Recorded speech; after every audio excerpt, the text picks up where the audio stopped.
সাবেক মেয়র জাহাঙ্গীর সাহেবের সাথে আমার দুই একটা ছবি দেখে ফেসবুকে খুব সরগরম করে। আওয়ামী লীগের সাথে তার বিরাট সম্পর্ক ছিল। ব্যক্তি জাহাঙ্গীরের সাথে গাজীপুরের আপামর জনসাধারণ এমনকি আলেম ওলামা সকলের ভালো সম্পর্ক ছিল। কারণ তিনি আওয়ামী লীগ করলেও আলেমদের স্বার্থ হাসিলের জন্য কাজ করেছেন বিদায় আলেমরা তাকে মহব্বত করেছে। আমার সাথে তার সখ্যতা ছিল, ব্যক্তিগত রাজনৈতিক কোনো সম্পর্ক ছিল না। বিগত 16 বছরের ইতিহাসে এই আওয়ামী লীগ কিংবা আওয়ামী লীগের দূষর এদের রাজনৈতিক পুরো প্রোগ্রামে আমাকে দেখেছেন। একটা রেকর্ড দেখাতে পারবেন আপনারা? আমি এদের পক্ষে ভোট চেয়েছি, দেখাতে পারবেন? অথচ যারা এই ছবি নিয়ে গলাবাজি করে এরা এক একজনে তাদের দলের নেতাকর্মীদেরকে মোটামুটি জান্নাতুল ফেরদাউসে পৌঁছে দিয়েছে। স্বৈরাচারী হাসিনাকে বেহেশতের দারওয়ান বানিয়ে দিয়েছে। এগুলা করে ঘোলা পানিতে মাছ শিকার করার কোনো সুযোগ নাই। আমি যদি আওয়ামী লীগের আমলের সুযোগ সুবিধা নিতে পারতাম তাহলে এই 4-5টা মামলার আসামি আমার আওয়ামী লীগের আমলে হতো না। আমাকে মসজিদ ছাড়তে হতো না, আমাকে বাড়ি ছাড়তে হতো না, আমাকে বছরের পর বছর কোর্টের বারান্দায় গিয়ে হাজিরা দিতে হতো না যদি আমি আওয়ামী লীগের পক্ষে থাকতাম।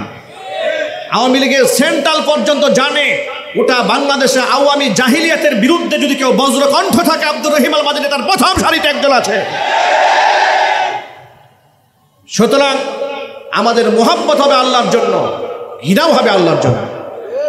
ইয়া আইয়ুহাল্লাযীনা আমানু সাল্লু আলাইহি ওয়া সাল্লিমু তাসলিমা। আল্লাহুম্মা সাল্লি আলা মুহাম্মাদিন ওয়া আলা আলি মুহাম্মাদ كما صليت على إبراهيم وعلى إنك حميد مجيد. اللهم بارك على محمد وعلى آل محمد كما باركت على إبراهيم وعلى إنك حميد مجيد. মহান আল্লাহ রব্বুল আলামিনের দরবারে আলী শানে লাখ কোটি শুকরিয়া আদায় করছি যে মহান মনিব তার মহান হুকুম জুমার নামাজ আদায় করার লক্ষ্যে আমাদেরকে তার ঘরে যথাসময়ে উপস্থিত হওয়ার তৌফিক দান করেছেন। হৃদয়ের সবটুকুন ভালোবাসা উজাড় করে শ্রদ্ধা জড়িত কণ্ঠে মহান মনিবের শেখানো ভাষায় শুকর গুজার করছি। জবান ছেড়ে দিয়ে সকলে একযোগে বলছি আলহামদুলিল্লাহ। রব্বানা লাকাল হামদ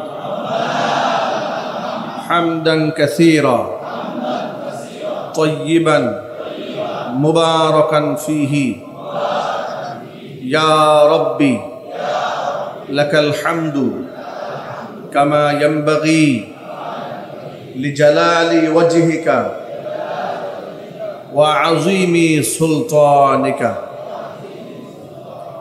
আল্লাহ রাব্বুল আলামিন আমাদের জুমার নামাজকে কবুল করুন। আমাদের জিন্দেগীর গুনার খাতা আল্লাহ তাআলা মাফ করে দিন।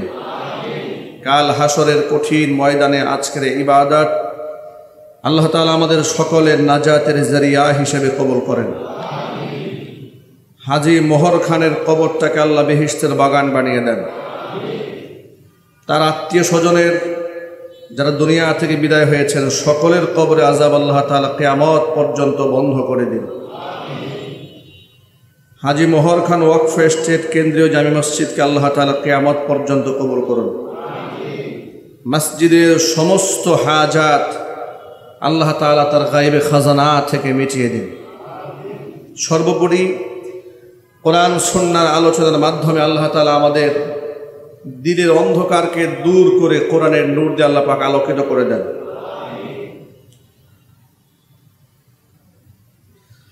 একজন ঈমানদার ব্যক্তির দৃঢ় বিশ্বাস হচ্ছে যে এই জগতে আমরা খুবই ক্ষণস্থায়ী। বিরাট একটা জগৎ আমাদের সামনে আছে। আমরা ছিলাম আলামে আরওয়াহ রুহের জগতে, এসেছি আলামে আসবাব দুনিয়ার জগতে। এখান থেকে বিদায় হয়ে আমাদের পরবর্তী সফর আলমে বারজাখ, কবরের জিন্দেগি। এর পরবর্তীতে আমাদের পরবর্তী বিরাট জীবন হচ্ছে ইয়াউমুল মাহশার, হাসরের জিন্দেগি। এগুলোই প্রত্যেকটা ইমানদারের হৃদয়ের বিশ্বাস, এবং এই বিশ্বাসের গভীরতা এতটাই বেশি, ইমানদার ব্যক্তিকে শহীদ করা হলেও এই বিশ্বাস থেকে তাকে দূরে ঠেলে দেওয়া সম্ভব হবে না। ঠিক কিনা বলেন? আমাদের এই ক্ষণিক সময়ের মধ্যে আল্লাহ রাব্বুল আলামিন আমাদেরকে জীবন বিধান শিখিয়ে দিয়েছেন। আমি কোন পথে পরিচালিত হব, এটা আল্লাহ পাক কোরআন দিয়ে আমাদেরকে শিখিয়ে দিয়েছেন। আমরা বলি আলহামদুলিল্লাহ। কোরআন ব্যক্তি জীবনের, সামাজিক জীবনের, পারিবারিক জীবনের, রাজনৈতিক জীবন, এমনকি আন্তর্জাতিক অঙ্গনের এখনো কিছু নাই কোরআন আমাদেরকে বলে দেয়নি। কোরআন আমাদের সব বলে দিয়েছে। আলহামদুলিল্লাহ বলেন। এর মানে হচ্ছে প্রত্যেকটা মুমিন মুসলমান জীবন গঠন করবে কোরআনময় জিন্দেগি। ঠিক কিনা? কোরআনময় জীবন, এটা প্রত্যেকটা মুসলমানের গর্ব এবং অহংকার। কোরআনবিহীন কোনো জিন্দেগি হতে পারে না, সুন্নাহবিহীন কোনো জীবন হতে পারে না। কয়েকদিন আগে নারী সংস্কার কমিশন নিয়ে বাংলাদেশে অনেক আলোচনা পর্যালোচনা হয়েছে, হচ্ছে, সামনেও হবে। একটা পয়েন্ট দুদিন আগে লক্ষ্য করেছে, নারী সংস্কার কমিশনের দায়িত্বশীল দুজন মহিলা কোনো এক টকশো অনুষ্ঠানে যাওয়ার পরে তাদেরকে যখন বলা হলো যে আপনারা যে সংস্কার কমিশনে যে দাবি দাওয়াগুলো এনেছেন, এগুলো তো ধর্মীয় মূল্যবোধের সাথে যায় না। তারা জবাবে বললেন, আমরা এগুলো করার সময় আমরা ধর্মকে আমরা কাছে টানি নাই, আমরা ধর্মকে বাদ দিয়েই করেছি। একটা রাষ্ট্রের পরিচালনা পরিষদ, একটি রাষ্ট্রের মূলনীতি কোন অবকাঠামোতে চলবে, সেটা ধর্মহীনভাবে তারা পরিচালনা করার জন্য প্রচেষ্টা চালাচ্ছেন। সমাজকে ধর্মহীন করার জন্য পায়তারা চালানো হচ্ছে।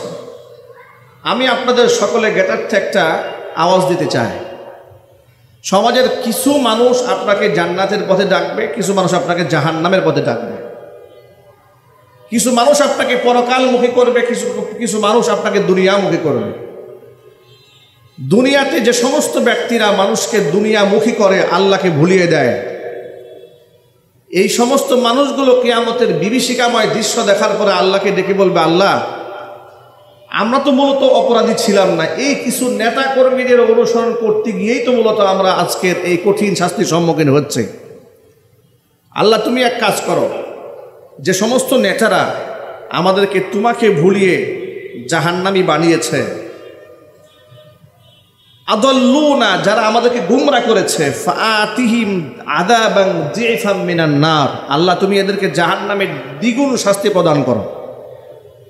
কিয়ামতের দিন এরা আল্লাহকে বলবে, আল্লাহ পাক তখন বলবেন, ক্বালা লিকুল্লিন যিফু ওয়ালাকিন লা তা'লামুন, দ্বিগুণ শাস্তি শুধুমাত্র নেতারা ভোগ করবে না, যে সমস্ত অনুসারীরা আমার কোরআন বাদ দিয়ে, পরকালের চিন্তা চেতনা বাদ দিয়ে ওই সমস্ত নির্বোধ নেতা এবং নেত্রীদের আনুগত্য মেনে দুনিয়াতে মনচাহি জিন্দেগি যাপন করেছে, তাদের প্রত্যেকের জন্য জাহান্নামের দ্বিগুণ শাস্তি। চিৎকার দিয়ে বলেন নাউযুবিল্লাহি মিন যালিক।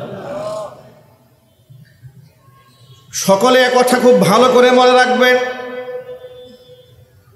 কিয়ামতের দিন মানুষ একা একা জান্নাতেও যাবে না, আবার একা একা মানুষ জাহান্নামেও যাবে না। মানুষ দলবদ্ধ হয়ে জান্নাতে যাবে, আবার দলবদ্ধ হয়ে জাহান্নামেও যাবে।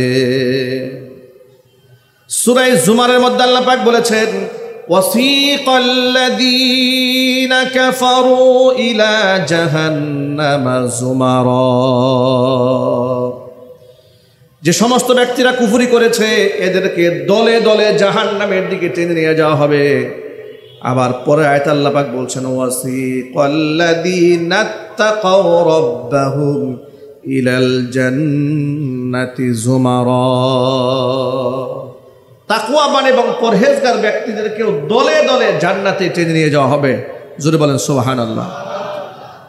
জাহান্নামে লোকেরা দলে দলে যাবে, জান্নাতেও লোকেরা দলে দলে যাবে। একা একা আল্লাহ পাক কাউকে জান্নাতে নেবেন না। সুবহানাল্লাহ বলেন। কিয়ামতের দিন ইমানদারদের কাছ থেকে বেঈমান কাফেরদেরকে আল্লাহ পাক যখন আলাদা করে দিবেন, সূরা ইয়াসিনের মধ্যে আপনারা সকলে পড়েছেন, আল্লাহ পাক বলবেন ওয়ামতাজুল ইয়াউমা আইয়ুহাল মুজরিমুন। অপরাধীরা সব আলাদা হয়ে যাবে। অপরাধীরা কি হয়ে যায়? আলাদা হয়ে যাবে। দেখেন, সমাজের মধ্যে আমরা যখন বসবাস করি, আমরা কিন্তু সমাজবদ্ধ হয়ে সব একসাথে থাকি। নামাজি, বেনামাজি, আস্তিক, নাস্তিক, মুনাফেক, মুশরিক সব এক জায়গায় আছি না? সব জায়গাতে আছে। মসজিদের মধ্যে কত শ্রেণীর মানুষ নামাজে আমরা জমা হয়ে আছি। নামাজি আছে, এখানে বেনামাজিও আছে। কিন্তু আমরা আপনাদের প্রতি সুধারণা রাখতে চাই, আল্লাহ পাক যেন আমাদের কাউকে বেনামাজি না রাখেন। জোরে কোন আমিন। দেখুন, সমাজের মধ্যে আমরা সমাজবদ্ধ হয়ে সবাই কত সুন্দর করে বসবাস করি। অনেক অপরাধী ব্যক্তিরাও সমাজের মধ্যে সম্মানের আসন নিয়ে বসবাস করে, ঠিক না? অনেক পাপিষ্ঠ ব্যক্তিরাও সমাজের মধ্যে সম্মান পায়, কারণ সে যে পাপ করে, পাপের তো কোনো দুর্গন্ধ নাই। পাপের যদি দুর্গন্ধ থাকতো তাহলে সমাজের সমস্ত অপরাধী মানুষগুলো থেকে লোকেরা শত শত কিলোমিটার দূরে চলে যেত, ঠিক কিনা বলেন? কিয়ামতের দিন আল্লাহ পাক একটা ঘোষণা দিবেন, ওয়ামতাজুল ইয়াউমা আইয়ুহাল মুজরিমুন।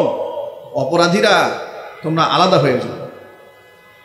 আপনি একটু কল্পনা করেন, আল্লাহ পাক যখন এমন একটা ঘোষণা দেবেন, ওয়ামতাজুল ইয়াউমা আইয়ুহাল মুজরিমুন, অপরাধীরা আলাদা হয়ে যাও। কোরআন বলেছে ইয়াউমা তাবিয়াদ্দু ওয়ুজুহু ওয়া তাসওয়াদ্দু ওয়ুজুহ। সেদিন অসংখ্য মানুষের চেহারা হাস্যোজ্জ্বল হয়ে যাবে, সুন্দর হয়ে যাবে কিছু মানুষের চেহারা, ওয়া তাসওয়াদ্দু ওয়ুজুহ, আবার অসংখ্য মানুষ চেহারা কুৎসিত বর্ণ কালো হয়ে যাবে। আল্লাহর পথের পথিক যারা, তাদের চেহারা হবে সুন্দর হাস্যোজ্জ্বল। আর যারা আল্লাহর পথের পথিক ছিল না, কিয়ামতের দিন তাদের চেহারা হবে কুৎসিত বর্ণ বিভৎসময় কালো। নাউযুবিল্লাহি মিন যালিক। কুৎসিত বর্ণ কালো রূপ ধারণ করবে। এখান থেকে আপনাদেরকে বোঝাতে চাইলাম, কিয়ামতের দিন আল্লাহ পাক দল ভাগ করে ফেলবেন। কি করবেন? ভাগ করবেন, দল ভাগ করে ফেলবেন। অপরাধীদের একটা কাতার আলাদা হয়ে যাবে, মুত্তাকিদের কাতার আল্লাহ পাক আলাদা বানায় দিবেন। অপরাধীরা লজ্জায় মাথায় এত নত করবে, তারা কেউ মুখ তুলে চাইতে সাহস পাবে না। সেদিন তারা লাঞ্ছিত, অপমানিত হবে অপরাধী মানুষগুলো। কিন্তু দুনিয়াতে আল্লাহ তাআলা মানুষের সামনে মানুষকে লাঞ্ছিত করেন, অপমানিত করেন। কোরআন থেকে শিক্ষা গ্রহণ করেন, তাহলে বোঝা গেল এই দুনিয়াতে মানুষেরা সঙ্গবদ্ধ বসবাস করলেও কিয়ামতের দিন নেককার আর বদকার মানুষগুলাকে আল্লাহ তাআলা একাকার করে ফেলবেন না, মানুষদেরকে আলাদা বাছাই করে ফেলবেন। আল্লাহ পাক যেন সেই কঠিন ময়দানে আমাদেরকে নেককার বান্দাদের মধ্যে শামিল করে নেন। জোরে কোন আমিন। নেককার বান্দাদের মধ্যে শামিল হতে গেলে নেককার মানুষের সান্নিধ্যে চলতে হবে, সৎ নেতৃত্ব গ্রহণ করতে হবে, নেককার ইমানদার নেতার আনুগত্য করতে হবে। বেঈমান, মুনাফিক, ফাসিক, ফুজ্জার, পাপিষ্ঠ, বেনামাজি এবং নেতার নেতৃত্ব মানা যাবে না, আনুগত্য করা যাবে না, তার হুকুমও মান্য করা যাবে না। বাংলাদেশে এমন নেতা আছে, মুসলমানের ঘরে জন্ম হয়েছে, মসজিদে আজান হচ্ছে, মাইকে ভাষণ চলতেছে, নামাজের জন্য নিজেও প্রস্তুতি গ্রহণ করে না, তার কর্মীদেরকেও নামাজের কথা বলে না। আছে না নাই? কথায় কথায় বলে আমরা ধর্মীয় রাজনীতি পছন্দ করি না। যদি নামাজের কথা বলেন তাহলে বলে ধর্মীয় রাজনীতি পছন্দ করি না, মৌলবাদী পছন্দ করি না। নামাজ তো আমার অস্তিত্বের সাথে সম্পর্ক, ঠিক কিনা বলেন? আমি মুসলমানের পরিচয় তো নামাজ। সুতরাং আপনি কার সাথে উঠা বসা করবেন এই সিদ্ধান্ত আপনাকে দুনিয়া থেকে করে নিতে হবে, কারণ কিয়ামতের দিন আল্লাহ তাআলা আপনাকে ইমাম সহ দাঁড় করাই দেবেন। কি সহ দাঁড় করাবেন? আপনার নেতা সহ আল্লাহ পাক আপনাকে দাঁড় করাই দেবেন। এখন আমি যদি আপনাদেরকে ছোট্ট একটা প্রশ্ন করি, আপনারা ইমামদারের মতো জবাব দেবেন।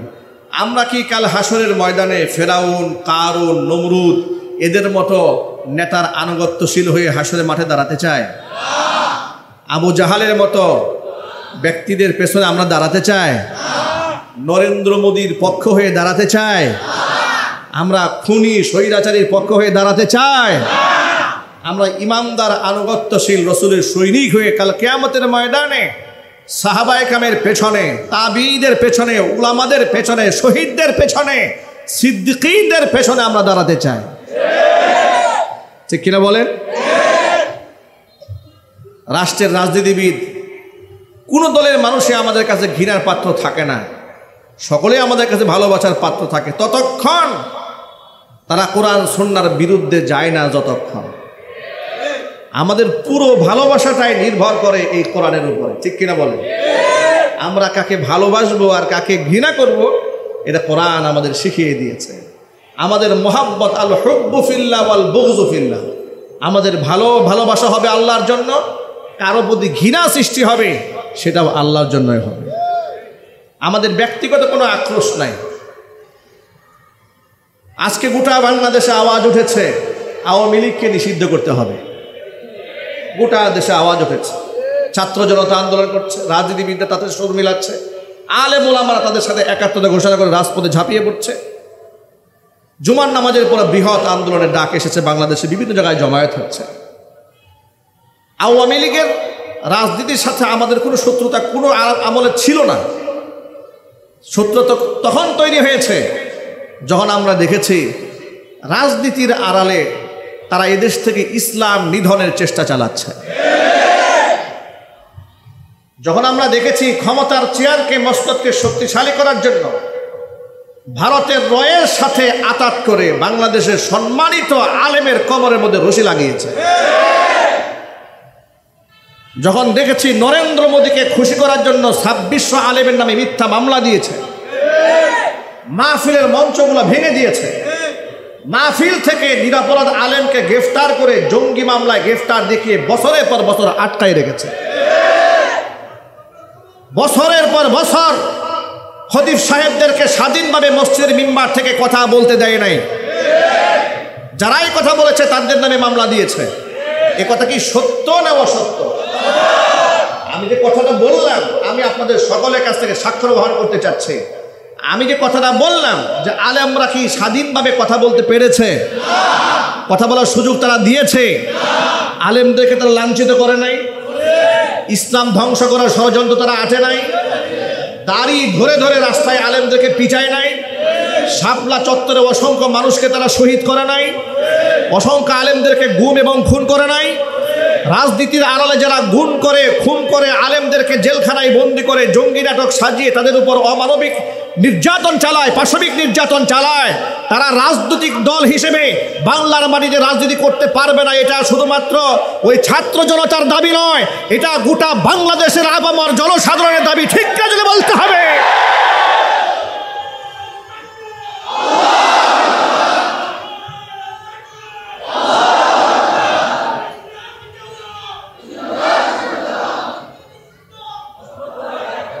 আমি আপনাদের স্পষ্টভাবে বলে দিয়ে কান খুলে শুনে রাখুন, শাপলা চত্বরে আমাদের কোনো রাজনৈতিক দাবি দাবা ছিল না। মুহাম্মদ সাল্লাল্লাহু আলাইহি সাল্লামকে যারা গাল বন্ধ করেছে, আমরা সর্বোচ্চ শাস্তি মৃত্যুদণ্ডের আইন চেয়েছিলাম। ঠিক কিনা বলেন? আমরা সংবিধানে বিসমিল্লাহির রহমানির রহিম চেয়েছিলাম। নবী করিম সাল্লাল্লাহু আলাইহি সাল্লাম শেষ নবী, কাদিয়ানীরা কাফের, তাদেরকে রাষ্ট্রীয়ভাবে ঘোষণা চেয়েছিলাম। এই সমস্ত নারী এবং পুরুষের মধ্যে পর্দার পার্টিশন চেয়েছিলাম। আমরা এই সমস্ত দাবি দাবাগুলো করার কারণে আমাদেরকে তারা কুকুরের মতো গুলি করে রাতের আধারে মেরেছে, লাশগুলাকে গুম করে ফেলেছে, খুন করে ফেলেছে। এগুলা চোখের সামনে দেখার পর যে মুসলমান তাদের পক্ষে কথা বলে, আল্লাহর কসম ওদের হাসর হবে ফিরআউন নমরুদের সাথে। সুতরাং ছাত্র জনতার সাথে এই জাতি জুলাই আগস্টের বিপ্লবে যেভাবে একাত্মতা ঘোষণা করেছে, এই আওয়ামী জঙ্গি গোষ্ঠী রাষ্ট্রীয়ভাবে নিষিদ্ধ হোক, এই দাবিতেও আমরা এই দেশের সাধারণ মুসলমান সব ঐক্যবদ্ধ আছি। আপনারা আছেন না? কারা কারা আছেন? দু হাত দেখতে চাচ্ছি। কারা কারা আছেন?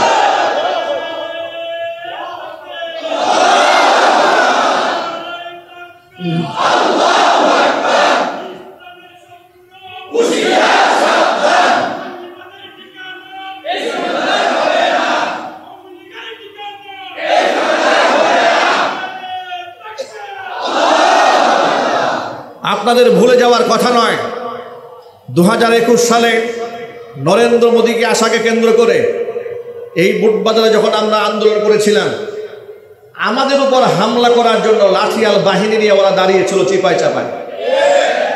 ইতিহাস আপনারা ভুলে গেছেন। আমাকে আমার বাড়ি থেকে উচ্ছেদ করেছিল, বাসা যেখানে ভাড়া ছিলাম আমাকে থাকতে দেয় নাই। 4টা বছর বুটবাজার কেন্দ্রীয় মসজিদে ওরা আমাকে ঢুকতে দেয় নাই।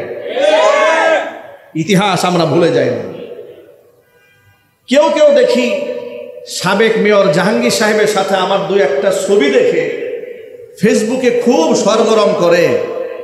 আওয়ামী লীগের সাথে তার বিরাট সম্পর্ক ছিল। ব্যক্তি জাহাঙ্গীরের সাথে গাজীপুরের আপামর জনসাধারণ এমনকি আলেম ওলামা সকলের ভালো সম্পর্ক ছিল। কারণ তিনি আওয়ামী লীগ করলেও আলেমদের স্বার্থ হাসিলের জন্য কাজ করেছেন বিদায় আলেমরা তাকে মহব্বত করেছে। আমার সাথে তার সখ্যতা ছিল, ব্যক্তিগত রাজনৈতিক কোনো সম্পর্ক ছিল না। বিগত 16 বছরের ইতিহাসে এই আওয়ামী লীগ কিংবা আওয়ামী লীগের দূষর এদের রাজনৈতিক পুরো প্রোগ্রামে আমাকে দেখেছেন। একটা রেকর্ড দেখাতে পারবেন আপনারা? আমি এদের পক্ষে ভোট চেয়েছি, দেখাতে পারবেন? অথচ যারা এই ছবি নিয়ে গলাবাজি করে এরা এক একজনে তাদের দলের নেতাকর্মীদেরকে মোটামুটি জান্নাতুল ফেরদাউসে পৌঁছে দিয়েছে। স্বৈরাচারী হাসিনাকে বেহেশতের দারওয়ান বানিয়ে দিয়েছে। এগুলা করে ঘোলা পানিতে মাছ শিকার করার কোনো সুযোগ নাই। আমি যদি আওয়ামী লীগের আমলের সুযোগ সুবিধা নিতে পারতাম তাহলে এই 4-5টা মামলার আসামি আমার আওয়ামী লীগের আমলে হতো না। আমাকে মসজিদ ছাড়তে হতো না, আমাকে বাড়ি ছাড়তে হতো না, আমাকে বছরের পর বছর কোর্টের বারান্দায় গিয়ে হাজিরা দিতে হতো না যদি আমি আওয়ামী লীগের পক্ষে থাকতাম। আওয়ামী লীগের সেন্ট্রাল পর্যন্ত জানে ওটা বাংলাদেশে আওয়ামী জাহিলিয়াতের বিরুদ্ধে যদি কেউ বজ্রকণ্ঠ থাকে আব্দুর রহিম আল মাদানী তার প্রথম সারিতে একজন আছে। সুতরাং আমাদের মোহাব্বত হবে আল্লাহর জন্য, ঘৃণাও হবে আল্লাহর জন্য। ঠিক কিনা জুড়ে বলেন? এবার আপনারা বলেন, ওরা আলেমদেরকে হত্যা করার পরে আলেমদের কাছে ক্ষমা চেয়েছে? ওদের বিচার বাংলাদেশে হয়েছে? খুনিদের বিচার হবে না? এটা জুড়ে বলতে হবে। 52 বছর আগে ভুলভাল ইতিহাস বানাইয়া যুদ্ধাপরাধীর মামলা সাজিয়ে ট্রাইব্যুনাল বানিয়ে দেশের সিরিয়াল করে জামাতের বড় বড় আলেম ওলামা নেতাকর্মীদেরকে হত্যা করেছেন। 52 বছর আগে যদি একটা নাটকীয় অভিযোগ তৈরি করে মানুষকে হত্যা করতে পারেন, জুলাই আগস্টের খুনি তাদের টকবগে হত্যাকাণ্ডের চিত্রগুলো চোখের সামনে ভাসমান, তাদের রক্ত আমরা দেখতে পাচ্ছি, শহীদদের আত্মরা শুনতে পাচ্ছি, আহত পরিবারের নিহত পরিবারের আত্মচিৎকার শুনতে পাচ্ছি, তাদের ফাঁসির কাছে ঝুলাবার আগ পর্যন্ত তাদের নাম বাংলাদেশ উচ্চারণ হতে দেওয়া হবে না।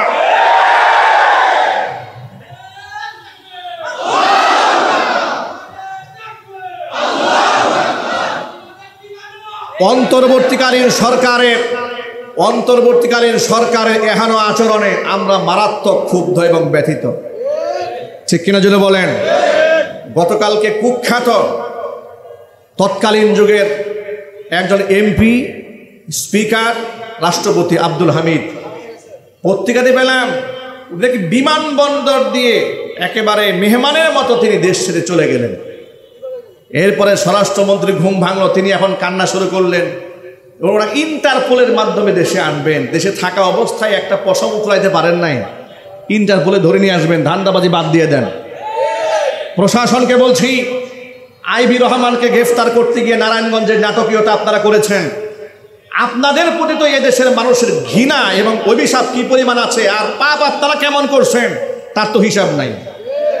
সুতরাং এখনো পর্যন্ত খুনিদের সাথে আপনারা এখনো আচরণ করলে তাহলে অবশ্যই অপরাধ ট্রাইব্যুনালে একদিন আপনাদেরকেও দাঁড়াতে হবে ইনশাল্লাহ। এদেশের মুসলমানদের রক্তের সাথে বেইমানি করবেন না, জুলাই আগস্টের চেতনার সাথে বেইমানি করবেন না, এদেশের মুসলমানদের রক্তের সাথে বেইমানি করবে না। যারাই করবে তাদেরকে জিল্লতির মালা গলায় নিয়ে দুনিয়া থেকে বিদায় হতে হবে। আপনারা ঐক্যবদ্ধ আছেন না ইনশাল্লাহ? বৃহত্তর কোনো আন্দোলনের ডাক আসলে আপনারা কি সারা দিন রাজি আছেন ইনশাল্লাহ? না কোনো ভয় আছে আপনাদের? কোনো ভয় আছে? আজকে দেখুন ভারত এর পাকিস্তান যুদ্ধ শুরু হয়ে গেছে। সেই পাকিস্তানকে আমরা উন্মুক্তভাবে আমরা আজকে বলতে চাই, ভারত পাকিস্তান যে যুদ্ধ শুরু হয়েছে এই যুদ্ধের অবশ্যই আমরা পাকিস্তানের পক্ষ অবলম্বন করব। কারণ এই যুদ্ধের দামামা তারা বাজিয়েছে, তারাই কাশ্মীরে নিজেরা নাটকীয়ভাবে মানুষদেরকে হত্যা করে উস্কানি দিয়ে যুদ্ধ লাগিয়ে দিয়ে মুসলমানদের বাড়িঘর আগুন দিয়ে পুড়িয়ে দিচ্ছে। গত পরশুদিন দেখেছি ভারতের বিরাট একটা মহিলা মাদ্রাসার মধ্যে তারা হামলা করে আমার মুসলিম মা বোনদের শ্লীলতাহানি করছে, তাদেরকে টর্চার করছে, রক্তাক্ত করে প্রতিষ্ঠান থেকে বের করে দিচ্ছে। উগ্র হিন্দুত্ববাদী এই স্বৈরাচারী নরেন্দ্র মোদী এবং তাদের নাতিপুরীদের সাথে এদেশের কোনোদিন সম্পর্ক ছিল না, নেই, ভবিষ্যতে হওয়ার কোনো সম্ভাবনা নাই। তাদের পক্ষে বাংলাদেশে যারা কথা বলবে আওয়াজ উঠাতে হবে সকলকে। ভারতের পক্ষে বাংলাদেশের যতগুলো দালাল আছে প্রত্যেকটাকে পিটাইয়া গাছের সাথে ঝুলাই রাখতে হবে। আপনারা রাজি আছেন কিনা আমি দুহাত দেখতে চাচ্ছি।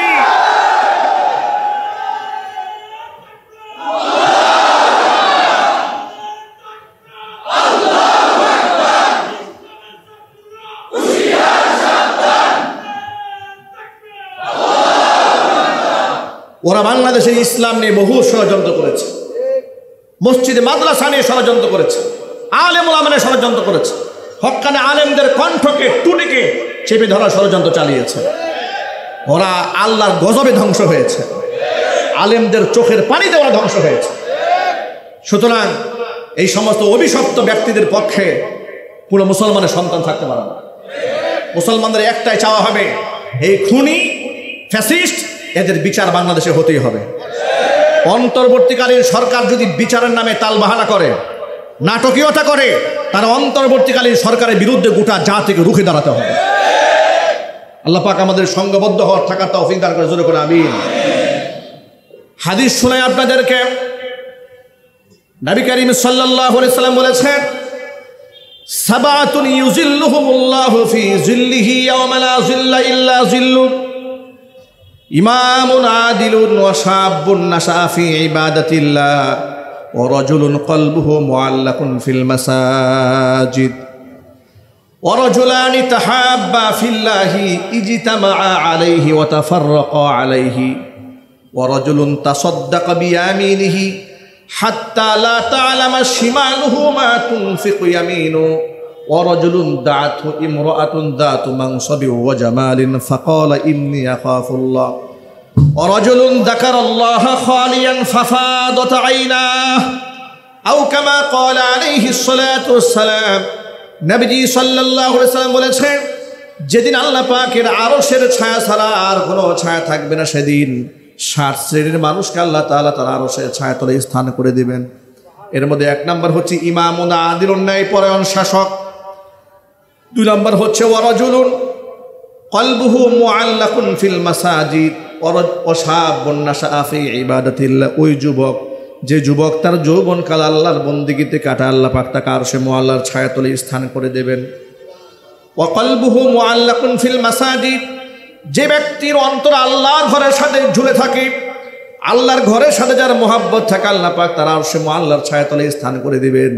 চতুর্থ হচ্ছে ওয়ারাজুলানি, এমন 2 ব্যক্তি তাহাব্বা ফিল্লাহি ইজতামাআ আলাইহি ওয়া তাফাররাকা আলাইহি, কারো সাথে মোহাব্বত হয়তো আল্লাহর জন্য হবে, আবার কেউ বিচ্ছিন্ন হয়ে যাবে তো আল্লাহর জন্যই বিচ্ছিন্ন হয়ে যাবে।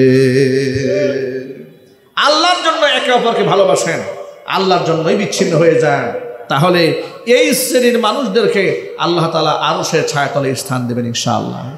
এই যে আমরা আপনাদেরকে ভালোবাসি, আপনারা আমাদেরকে মহব্বত করেন, এখানে কোনো টাকা পয়সার সার্থকতা নাই, জমি জমার কোনো লেনদেন নাই। আমরা ভালোবাসি একমাত্র কার জন্য? দিনের জন্য। দিনের কথা যারা বলে তাদেরকে আমরা মহব্বত করি, আল্লাহর কথা যারা বলে তাদেরকে আমরা মহব্বত করি। আল্লাহর সাথে যারা দুশ্মনী করে, আল্লাহর বিধানের সাথে যারা তামাশা করে, তাদেরকে আমরা আল্লাহর জন্যই ঘৃণা করি। ঠিক কিনা জোরে বলেন? আমরা আল্লাহর জন্য তাদেরকে ঘৃণা করি। সুতরাং আমাদের কাছে আপনি ভালোবাসার পাত্র থাকবেন ততক্ষণ, আপনি কোরআন এবং সুন্নাহকে অন্তর ধারণ করবেন যতক্ষণ, ইসলামকে সাপোর্ট দিবেন যতক্ষণ, আপনি আমার মহব্বত ভালোভাবে বাসা পাবেন ততক্ষণ।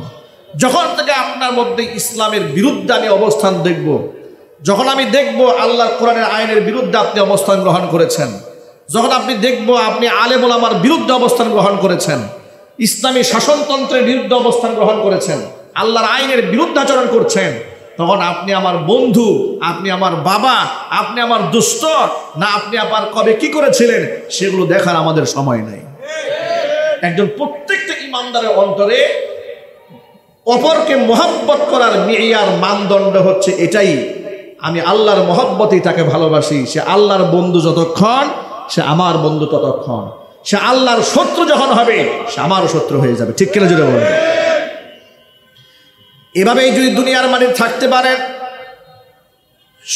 সত্যবাদী ইমানদার ব্যক্তিদেরকে যদি মহব্বত করেন, কিয়ামতের দিন ইমানদার ব্যক্তিদের সাথে আল্লাহ পাক আপনাকে জান্নাত দিয়ে দিবেন। কারণ নবী সাল্লাল্লাহু আলাইহি ওয়াসাল্লাম বলেছেন, আল মারউ মা মান আহাব্বা, পৃথিবীতে যে যাকে ভালোবাসবে পরকালে সে তার সাথেই থাকবে। উকবা ইবনে আবি মুঈত মক্কাতুল মুকাররমার এক কুখ্যাত বড় ব্যবসায়ী, বড় আকারের ব্যবসায়ী। পৃথিবীর বিভিন্ন দেশে তার ব্যবসা ছিল। তার একটা নিয়ম ছিল, সে পৃথিবীর বিভিন্ন দেশ থেকে ব্যবসা বাণিজ্য করে যখন মক্কার বাজারে আসতো, মক্কাতে আসতো, তখন মক্কার বিশিষ্ট লোকদেরকে বাড়িতে দাওয়াত দিয়ে মেহমানদারি করাতো।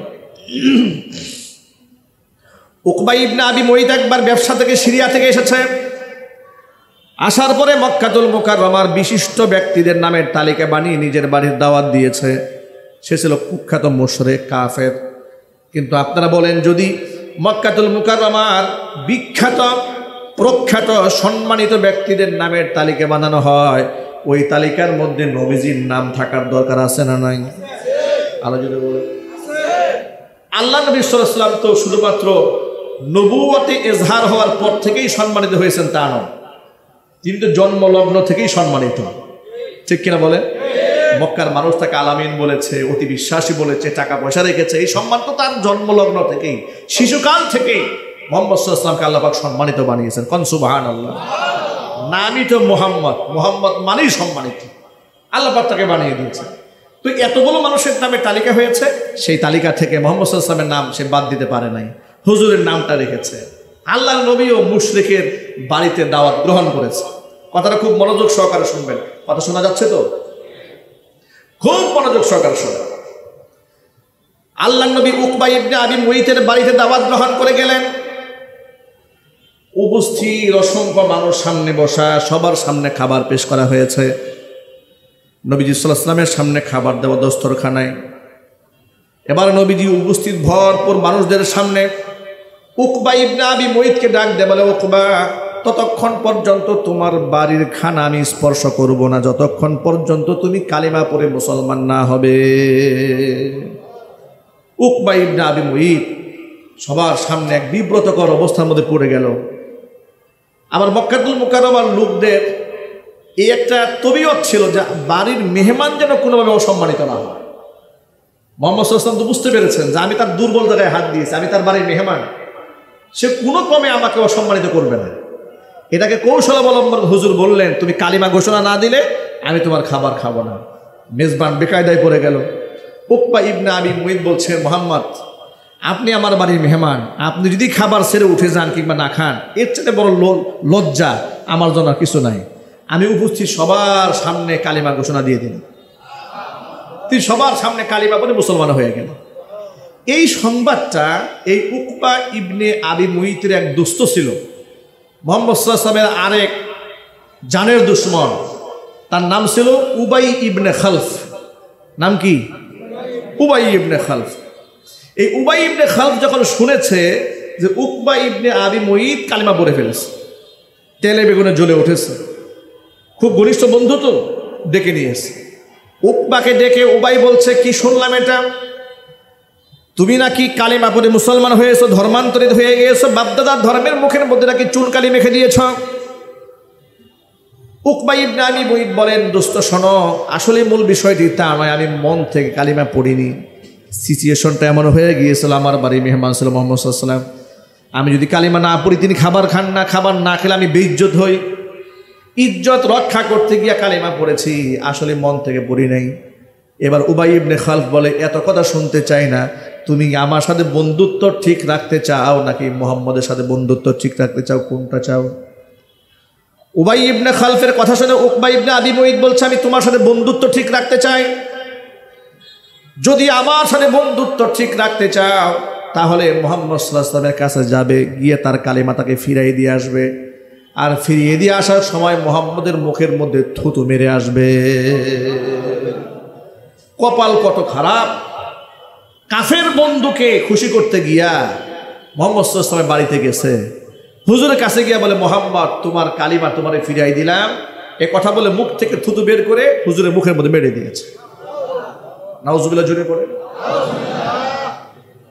আল্লাহ নবী সাল্লাল্লাহু আলাইহি ওয়াসাল্লাম ব্যক্তিগত আক্রোশে কোনোদিন বদদুয়া করেন নাই, কিন্তু ধর্মীয় ব্যাপারে যদি কোনো আঘাত এসেছে নবীজি সাল্লাল্লাহু আলাইহি ওয়াসাল্লাম তার জন্য বদদুয়া করে দিয়েছেন। এমন আচরণে নবীজি সাল্লাল্লাহু আলাইহি ওয়াসাল্লাম এত কষ্ট পেলেন আর এত ক্ষুব্ধ হয়ে গেলেন, হুজুর একটা ভবিষ্যৎবাণী করে দিলেন। সেদিন বেশি দূরে নয় যেদিন এই উকবা ইবনে আবি মুইতের কল্লা লাঞ্ছিত হয়ে মাটির সাথে গড়াগড়ি করবে। নাউজুবিল্লাহ বলেন। বন্ধুকে খুশি করতে গিয়ে সে কাজটা করেছে। তার ব্যাপারে এই কোরআন মাজিদে আল্লাহ তাআলা আয়াত নাযিল করেছেন সূরা ফুরকানে।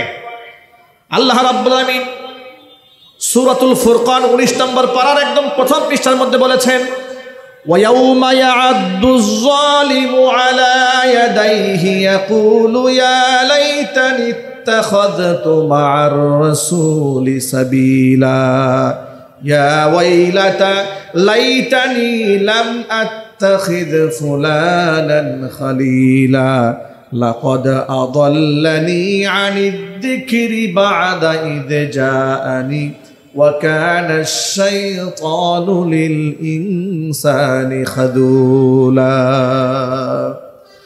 কিয়ামতের দিনে জালেম ওয়ায়াউমা ইয়াআদ্দু যালিমু আলা ইয়াদাইহি, নিজের হাতের চামড়া নিজে কামড়িয়ে ছিঁড়ে ফেলবে, আফসোস করবে, আহারে আমি সেদিন যদি এই জালেম বন্ধুর সাথে বন্ধুত্ব ঠিক না রেখে রাসূলের সাথে যদি আমি পথ চলতাম তাহলে কত না ভালো হতো।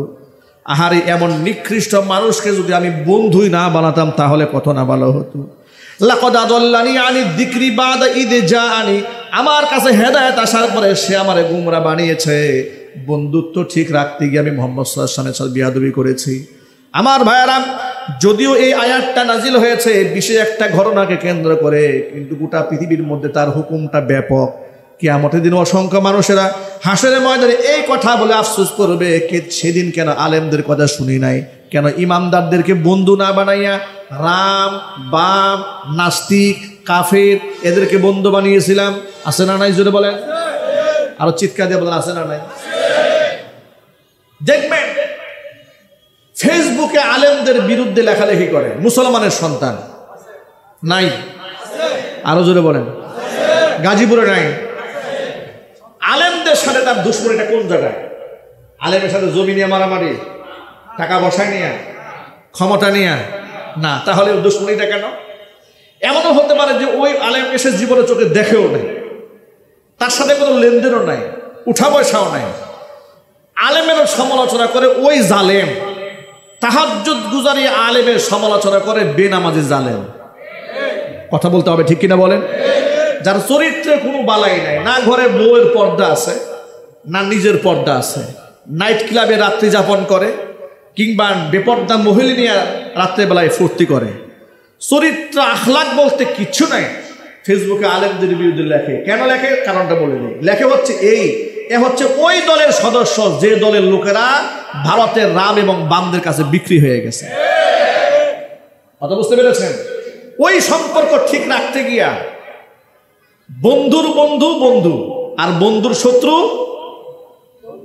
বন্ধু, ওরা মনে করে ও তো আমাদের দাদা বাবুদের শত্রু আর আমরা হলাম তাদের বন্ধু, সুতরাং দাদা বাবুদের শত্রু মানে আমাদের শত্রু। যার দরুন দেখবেন নরেন্দ্র মোদীর বিরুদ্ধে কথা বলি আমরা বাংলাদেশে, অথচ কলিজায় আগুন লাগে এই দেশের আওয়ামী জাহিলিয়াতের গায়ে। আমার তো বুঝে আসে না। আমি বিরুদ্ধে বললাম নরেন্দ্র মোদীর, যে আমার মসজিদে আগুন লাগিয়েছে, আমার মাদ্রাসায় হামলা করেছে।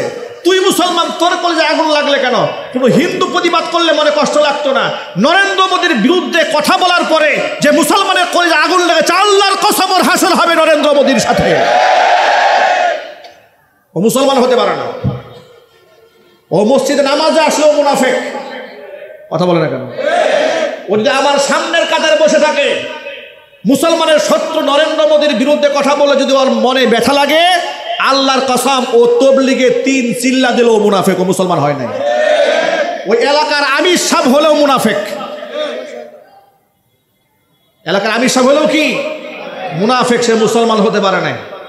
কারণ মুসলমানের অন্তর এরকম পরিষ্কার থাকতে হবে, আল্লাহর দুশ্মন আমার দুশ্মন, আল্লাহর বন্ধু আমার বন্ধু, কোরআনের বন্ধু আমার বন্ধু, মাদ্রাসার বন্ধু আমার বন্ধু, মাদ্রাসার শত্রু আমার শত্রু। ঠিক না ঠিক জুড়ে বলেন? সুতরাং কিয়ামতের দিন নিজের হাতের চামড়া আমরা কামড়ায় ছিটতে চাই না, আমরা তাওহীদ পন্থীদেরকে বন্ধু বানায়া হাসরের ময়দানে উঠতে চাই। রাজি আছেন ইনশাল্লাহ? আমরা কি কোনো জালেমকে বন্ধু বানাবো? আর চিল্লাই বলেন। কোনো খুনিকে বন্ধু বানাবো? কোনো পাপিষ্ঠকে বন্ধু বানাবো? কোনো ক্ষুধাদ্রোহীকে বন্ধু বানাবো? বন্ধু বানাবো আল্লাহকে, বন্ধু বানাবো আল্লাহ রসুলকে, বন্ধু বানাবো আল্লাহর পথের পথিক যারা আছে তাদেরকে। ইনশাল্লাহ বলেন। আল্লাহ পাক যেন আমাদের সকলকে কবুল করেন।